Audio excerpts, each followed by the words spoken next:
Today's topic is contemplation of mind. Contemplation of mind is my favorite talk. And first, we should understand why so important to contemplate the mind. Cittānupassanā Satipatthana is one of the 4 foundations of mindfulness. So first, let us see why so important to understand the mind.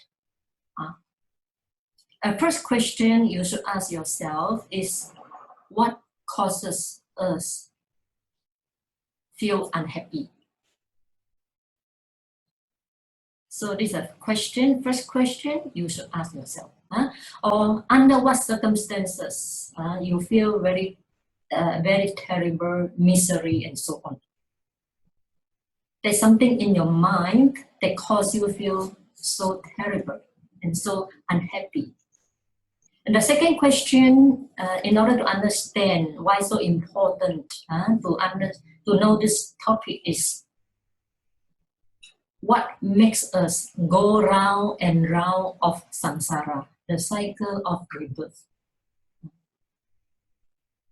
So these are the 2 questions. If you can find the answer, then you understand why it's so important to contemplate your own mind. When there's some defilements that arise in our mind, we immediately feel unhappy. For example, greed. And then greed can make people happy. For example, when your eye sees a beautiful woman, you feel very happy. But anger, jealousy, cruelty, when they arise in the mind, immediately we lose the composure of the mind. We lose the peace of the mind. Therefore, kilesa is responsible for our unhappiness. And kilesa arise in a form of mental factors. Okay? And because of kilesa arise on the mind, and if we don't have the skill to contemplate it as impermanence, as non-self, then deep in our heart, we have one very thick defilement called sakkaya ditthi, a wrong view of self or identity view of self. So this sakkaya ditthi will immediately come up to the surface of the mind and grasp that kilesa, maybe can be anger, can be delusion, can be jealousy, and so on. So immediately grasp that kilesa as I, myself. And because we grasp that defilements as I, myself, then we react to it. We react to that type of defilement. And when we react, then we perform unwholesome karma. Right? And when we perform unwholesome karma, I think every follower of teaching of the Buddha understand whatever karma one perform leave behind karmic energy. And this energy may not ripen immediately because it takes some time for all the conditions to be fulfilled and the resultant will occur. Therefore, if any defilements that arise in the mind and we don't have the ability to handle it, then we are going to perform unwholesome karma. And this karma may hurt other people and also have a very bad effect on us, either in the present life as well as in the next life. Therefore, it's very important for a Buddhist who understand the law of karma and who do not want to hurt other people, to know, to develop the skill how to contemplate the mind. I hope this is clear to you. Okay, now let us go to the text. Okay, let us see how Buddha said. So under the 10, Majjhima Nikaya, number 10, for foundation of mindfulness and contemplation of mind. And Buddha said, and how, bhikkhus, does a bhikkhu abide contemplating mind as mind? This sentence is so important, but most people cannot understand. Before I thoroughly understand how to practice, I also cannot understand, and I underestimate the importance of this sentence. So, the important sentence is contemplating mind as mind. For us, we contemplate mind as I, mind as myself, almost immediately for most of us, most of people. But Buddha, in the first sentence, Buddha already told us, a bhikkhu abide contemplating mind as mind. So this mind means different state of mind. Can be the anger, delusion, greed, concentrated mind, concentrated mind, restless minds, agitating mind, and so on. So when this different state of mind, even one of the states of the mind that arise in us, Buddha said, contemplate mind as mind, not mind as myself, not mind as I. So first sentence is Buddha is trying to help us to establish the right view before you can carry on. So see mind as mind. Okay, this is an important sentence. Then how can we do it? How can we see mind as mind?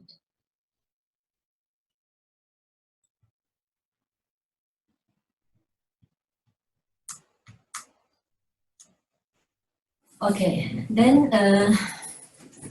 and how to contemplate mind as mind? Let us see what Buddha said in the next sentence. Here a bhikkhu understands mind affected by lust as mind affected by lust. This is the answer. So first Buddha tells us see mind, contemplate mind as mind. Then Buddha give us the way how to do it. So when the mind is affected by lust, then we should contemplate it as mind affected by lust, as mind affected by lust. Otherwise, we will take that lustful mind as I, as myself. Then we are trapped. We are trapped in the identity view, Sakkaya Ditthi. So the method is very easy as long as you understand what Sutta taught. Okay. Okay. Then Buddha gives many different states of mind. Let us see. He understands mind affected by hate as mind affected by hate. So if you can learn by heart, whatever when hate arises in you, then you just contemplate what Buddha taught. Mind affected by hate, mind affected by hate as mind affected by hate, then you lose the perception of self. You see it as a mental state. Okay? Then next, Buddha say, he understands mind affected by delusion as mind affected by delusion. And mind unaffected by delusion, or mind unaffected by hatred as mind unaffected by hatred. And mind unaffected by delusion as mind unaffected by delusion. When, for example, when the hatred mind disappeared, when the mind affected by hatred disappeared, then it becomes the mind unaffected by hatred. So mentally, you also should not make a mark. Now, the mental state is mind unaffected by hatred. This is the way. You see, the teaching is so clear and so precise and so easy. Huh? Okay, next. He understands contracted mind as contracted mind. Huh? Contracted mind is slow and torpid, sleepy. Huh? Sleepy mind as sleepy mind. Most people cannot understand sleepy mind as sleepy mind. The moment he feels sleepy, then he feels, I am sleepy, I am sleepy. So the moment the mental state arises, then he immediately identifies that state as myself already. Why? Simply because in the long samsara, it is our habitual reaction to identify every state of the mind as I, myself. And it becomes our habitual reaction, almost spontaneously. So to undo this habitual reaction, to identify every state of mind as I and myself, we need very strong or alert mindfulness. We will talk this later, okay? And he understands distracted mind as distracted mind. When distracted mind disappears, and he understands the mind unaffected by distraction. Then if he can understand this, then he understands impermanence. He understands cause and condition. He understands non-self of every mind state. Okay, so I'm not going to read all the state of the mind because some are very high state of mind. It's not our concern at this moment, right? So, okay, let us explain a little bit further to make all the statements clear.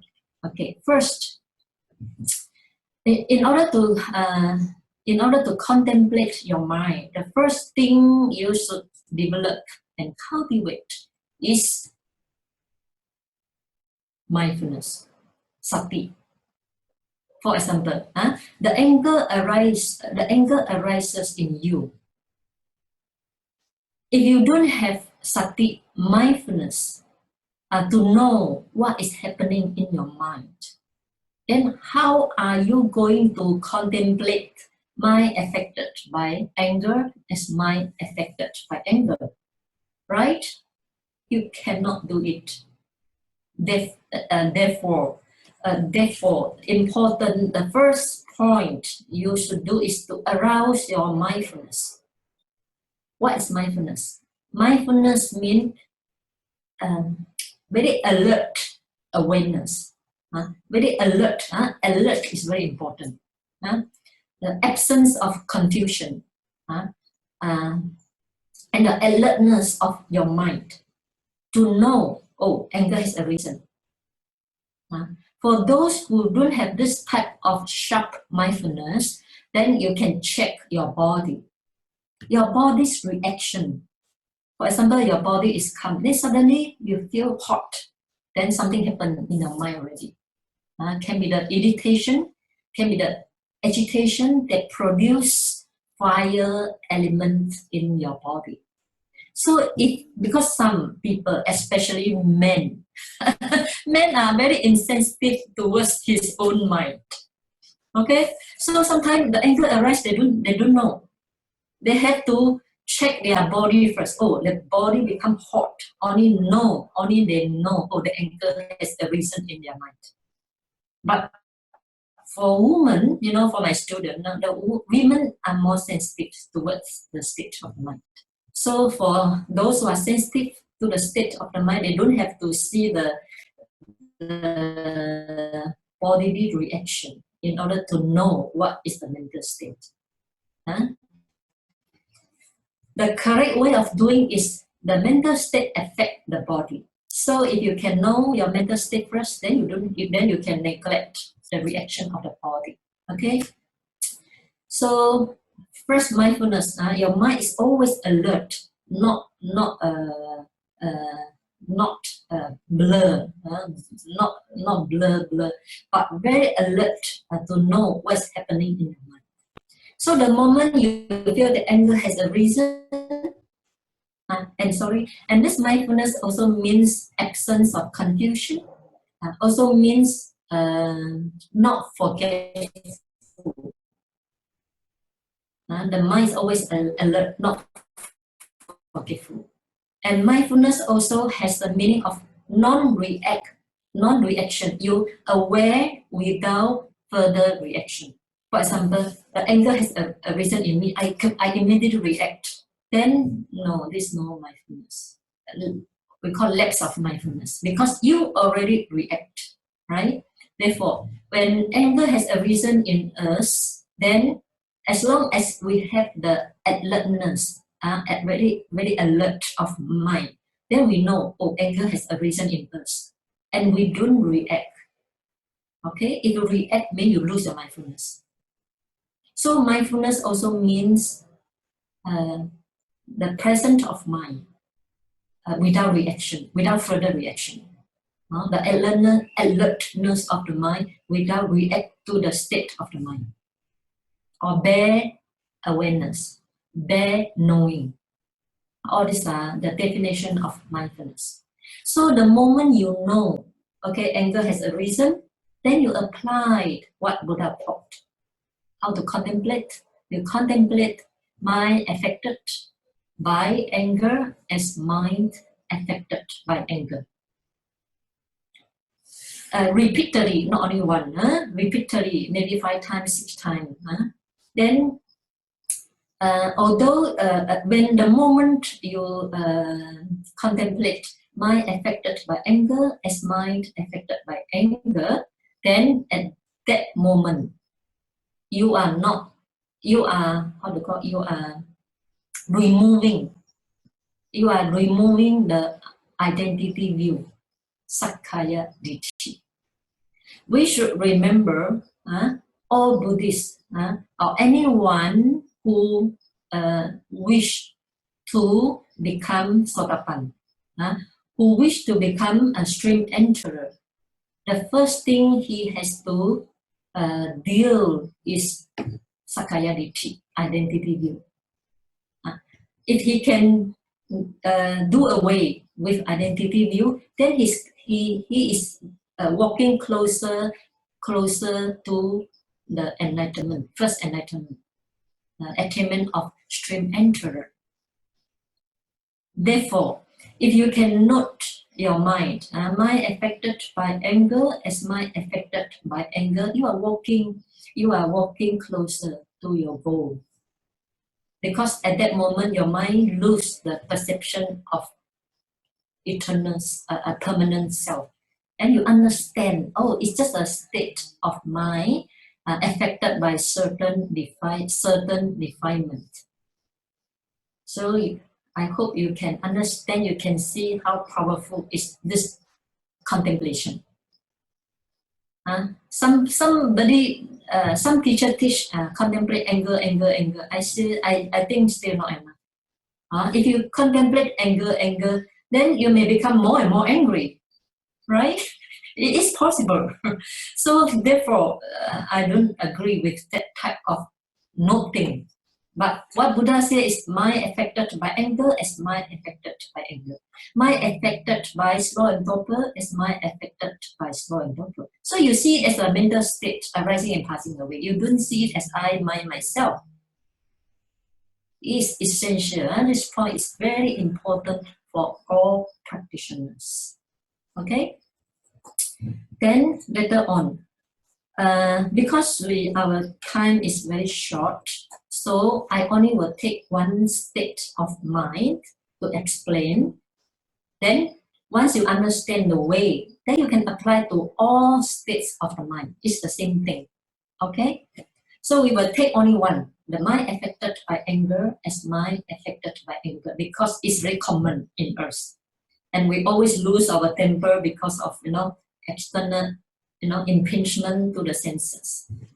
So it's important for us to develop this skill and this mindfulness and a method, so to help ourselves to have peace and to help ourselves to lessen our habitual reaction that creates karma. Okay? So first, as I have already explained to you, the understand when anger arises in you, first arouse your mindfulness. And after you arouse your mindfulness, know, then mentally note, or mentally contemplate mind affected by anger as mind affected by anger. Repeatedly. This is called mindfulness. Okay, then let us see what Buddha teach next. When you contemplate in that way, mind affected by anger as mind affected by anger, then for many people, they will see anger start to subside. Without you do anything, anger start to subside. If anger is not subsiding, then we have further way of contemplate it. But I want to follow what Buddha's teaching first. So let us see what Buddha taught. And so in this way, so in the first part, you contemplate whatever state of the mind arises in you, such as mind affected by anger, as mind affected by anger, mind affected by delusion, as mind affected by delusion, mind affected by slow and torpor, mind affected by restlessness, and so on. Keep on contemplating it by way of mindfulness. Then next, they become used to it. It get more familiar to it. Now, let's see what Buddha say. Now we are moving to the insight already. First part is mindfulness, the training of mindfulness, developing your mindfulness, sati only. Now, Buddha go to the insight meditation. Okay, let's see what Buddha say. In this way, he advised contemplating mind as mind internally. Or he advised contemplating mind as mind externally. This most, the modern teacher, nowadays, most meditation teacher neglect or ignore or forget to teach externally. Most of us emphasize on internal anger, internal lust, internal slow and torpor, internal restless, and so on. Internal compassion, internal loving kindness, and so on. But here Buddha said, he advised contemplating mind as mind externally as well.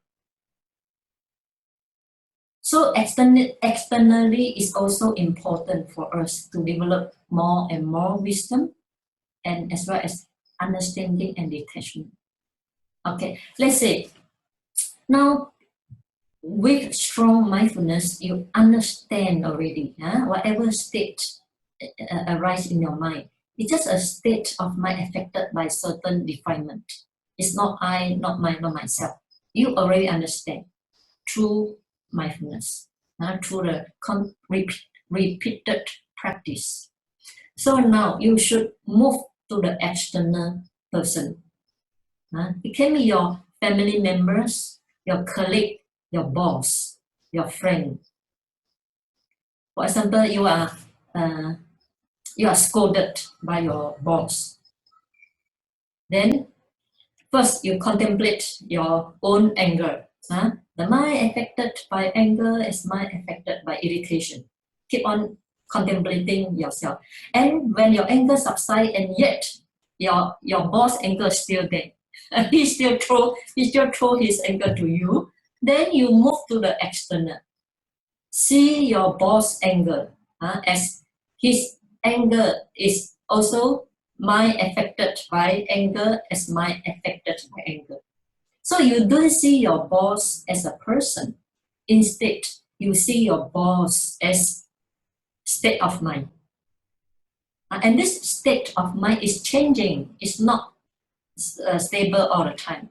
So you just see him as a state of mind affected by anger, as affected by anger.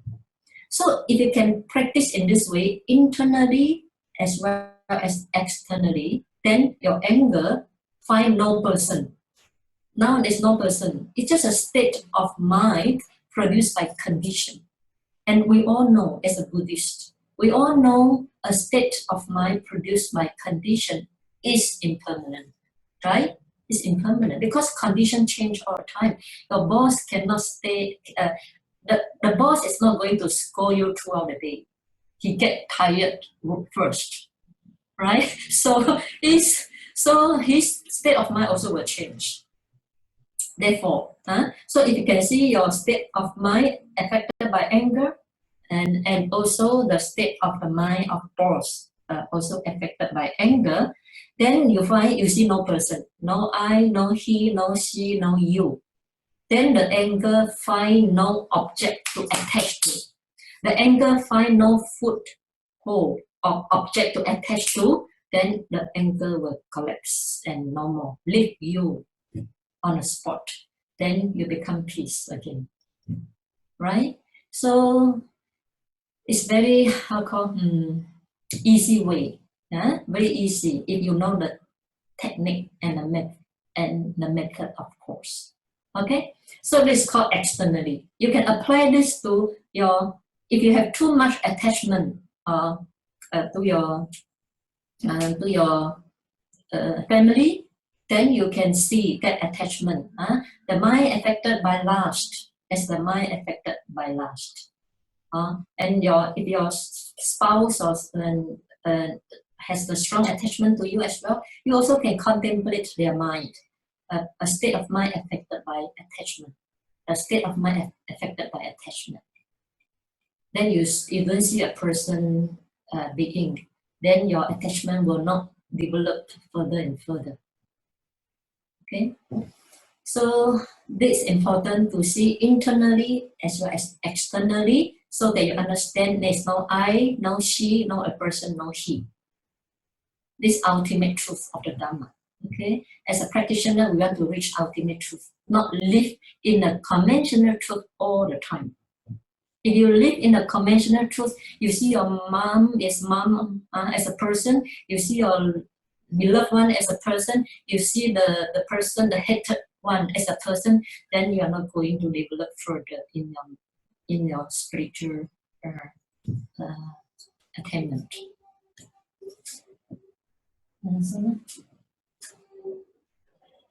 Okay, so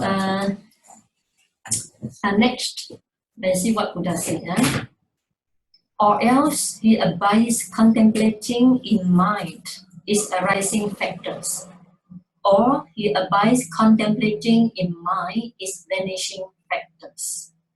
This is the insight meditation. The yogi now start to contemplate another two important point. So in this sentence, he said, or else he abides contemplating in mind its arising factors. Arising factors include two important aspects. One is arising, impermanent, arising and falling factors. He said that he abides contemplating in mind its arising factors. He abides contemplating in mind its vanishing factors. So arising and vanishing represent what? Represent impermanent, right? Represent anicca, arising and passing. Okay, so now the yogis start to contemplate arising and passing, which is vipassana. Okay, so this is one point. The second point, in this sentence, arising factors and the vanishing factors also shows that arising is dependent. Vanishing is also dependent on something. So arising is dependent origination. Vanishing is also dependent cessation. So in this sentence, in these two sentences, what the yogis must do is to first to contemplate either dependent origination first, or to contemplate anicca first, impermanent. For example, let's say the proper way is to start with dependent origination. So the anger, let's say, when the anger arises in you, with mindfulness, you know, oh, the mind affected by anger is the mind affected by anger. You know already, right? Then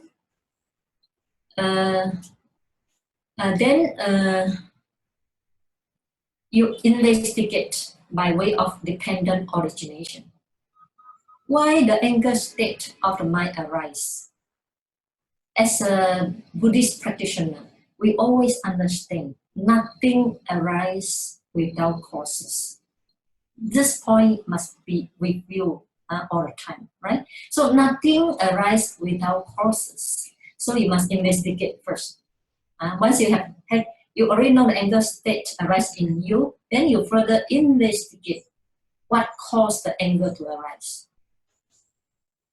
Let's say somebody shouted at you, or somebody abused you, say something which is very unpleasant in your to you through the ear contact that cause anger, that triggers your anger. So first you're mindful of, oh, mind affected by anger is mind affected by anger. Know it. Then secondly, investigate what causes the anger. Oh, then you understand because of the abusive word, the word you don't like. So because of the abusive word come to contact with the ear. This is the cause. The effect is anger arises in you. Of course, there are many reasons, but this is the most direct, called proximate reason. The most direct reason. And if you understand this one, then you start to know, oh, cause and condition. Then you can contemplate the anger state as conditionally arising phenomena. In your mind, you contemplate, oh, this anger is conditionally arising phenomena. Conditioning Dharma, conditioning Dharma. And you already understand the cause. Once you understand the conditionally arisen state, in fact, you also understand non-self already. Indirectly or directly, you understand non-self. Then you understand anger is not a permanent self. It's not a self. Because when we say self, it sounds, when we say self, atta, it implies permanent. So but now you see the anger, no, it's conditionally arisen state. So it's not permanent self. So directly or indirectly, you already get the wisdom. This anger state is not self. And to see is passing away. The second step you should do is, in fact, for somebody, if they contemplate the mind affected by anger as mind affected by anger, the anger has already subsided. If the anger has already subsided, he should contemplate impermanent. So to make a mark, to mark it in a heart, oh, all anger states are impermanent. If it is subside, if you do not mark it as an impermanent, I can say it's still less powerful than you mark it. Every mark of impermanent leaves the imprint in your heart, so that your perception of impermanent become stronger. That is important, right? We don't only come and go. We want the perception of impermanent becomes stronger. So next time, whatever you see is impermanent. Then you become liberated. So when by noting the mind affected by anger as mind affected by anger, if it subsides, then you must make a mark. Okay, impermanent. Anicca. But if a person who are contemplating the mind affected by anger as mind affected by anger, the anger is still there, then he should further investigate cause and effect. When you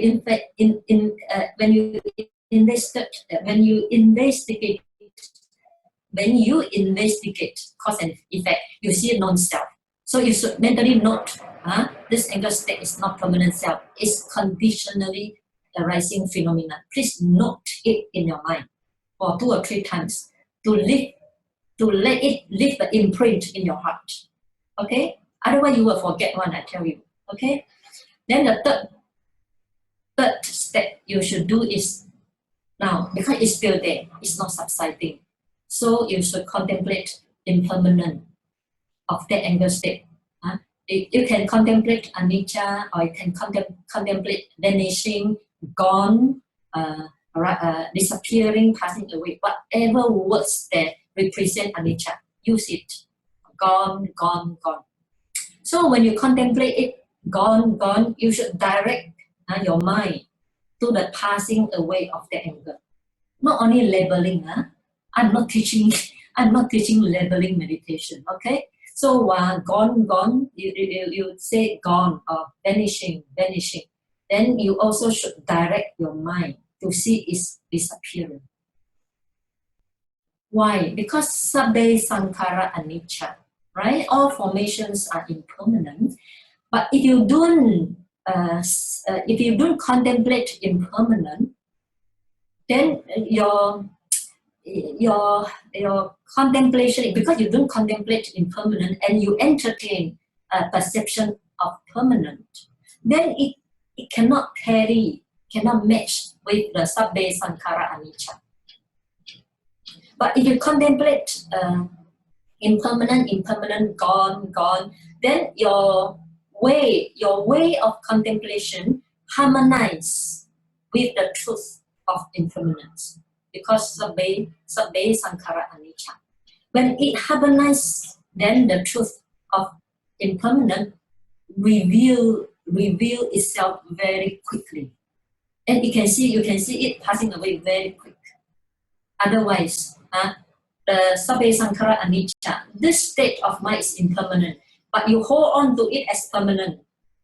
So you cannot see the true arising, true disappearing, because your mind hold it. Because your mind perceive it as permanent.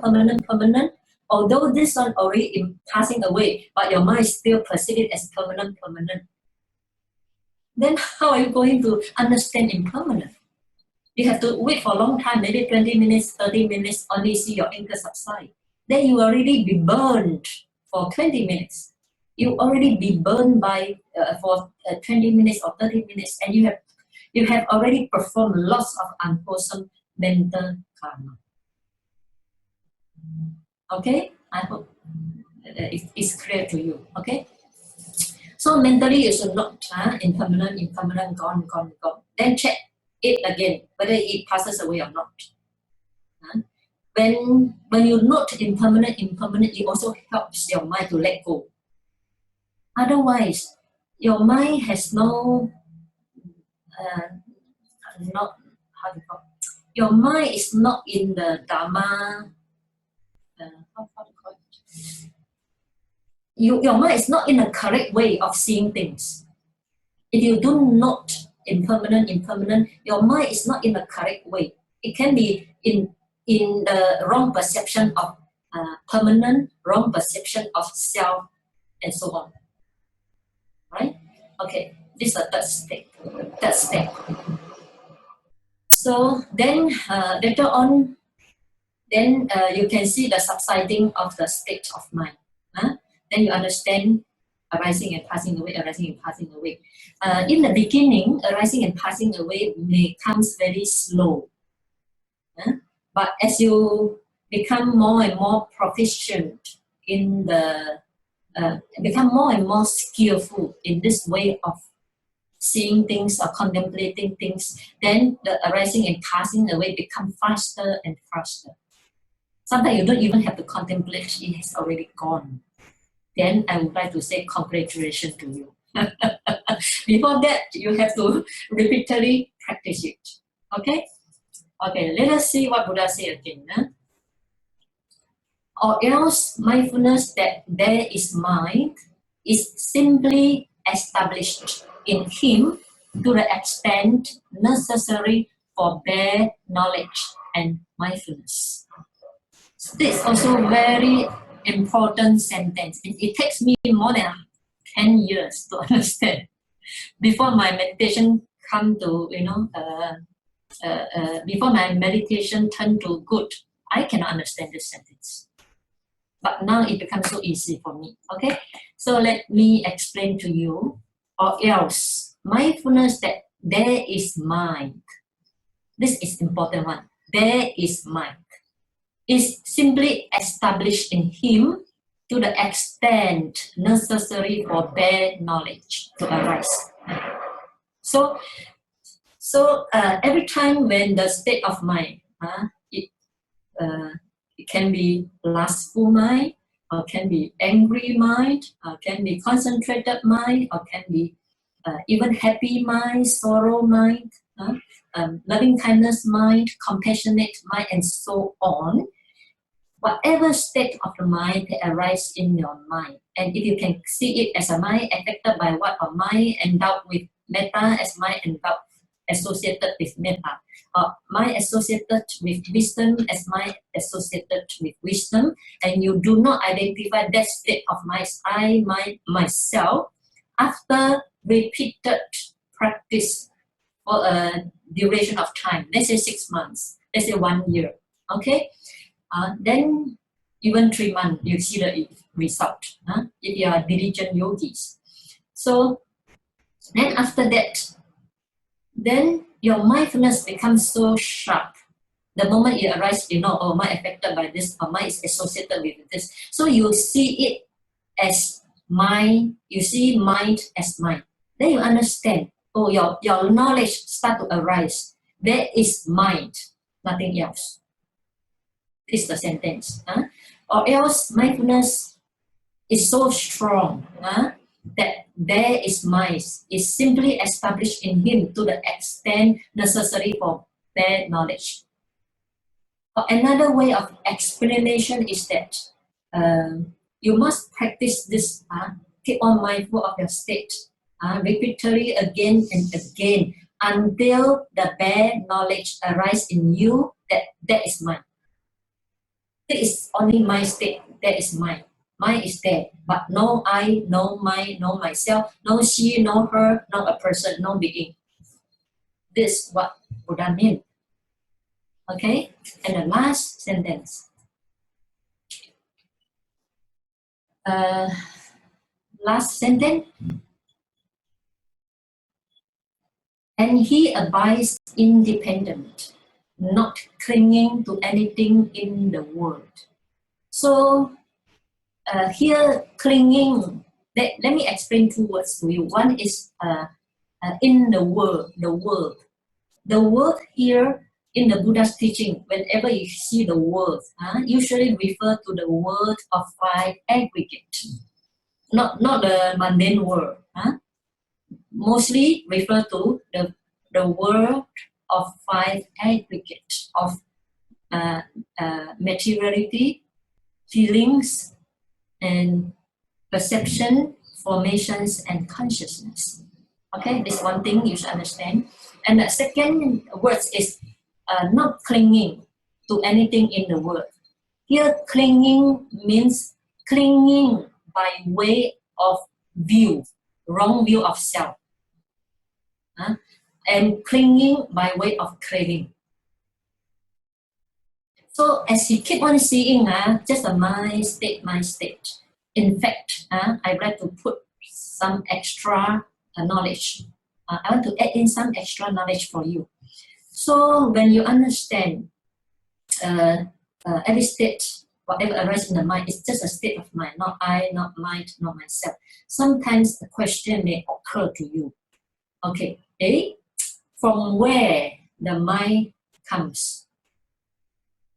From where the mind comes? Sometimes it may occur to you, sometimes may not. If it occurs to you, then you can say, oh, mind also must depend on body, right? So for human being, mind arise depend on body. Oh, then you understand. Oh, because of having the body, also we have the mind. Then you can go to the body. Where the mind comes from, then you go to the body according to Abhidhamma, if you trust Abhidhamma. No, mind arise depend on the heart base. The heart base, our heart area here, There are so many heart base here. Then every state of mind arise depend on the heart base. Then you can go to the body and understand the 4 elements of the heart base. Once you understand the 4 elements of the heart base, you understand the 4 elements of the whole body. Then you understand material aggregate. Because to understand mind is not enough. You also must understand the body, right? So when from heart base you go to the whole body, then you understand 4 elements of earth, water, fire, and wind. Then you see more clearly mind and body. Okay? So therefore, and he abides independent. Now he abides independent. No more rely on anything. Only rely on his own knowledge. Not clinging to the 5 aggregates, the world of the 5 aggregate, internally as well as externally. Other people as well.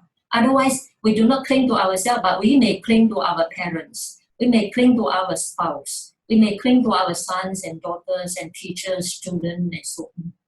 Right? So you have to practice no clinging towards your own 5 aggregates as well as external 5 aggregates. Okay? By way of wrong view, not clinging by way of view, not clinging by way of craving. Craving means this mine. The son belong to me, and all this property belong to me. This is called by way of craving. Okay. Okay, that's how a bhikkhu abides contemplating mind as mind. So it comes the end of the sutta. Isn't that easy to understand? Okay, now we open for discussion. Any question?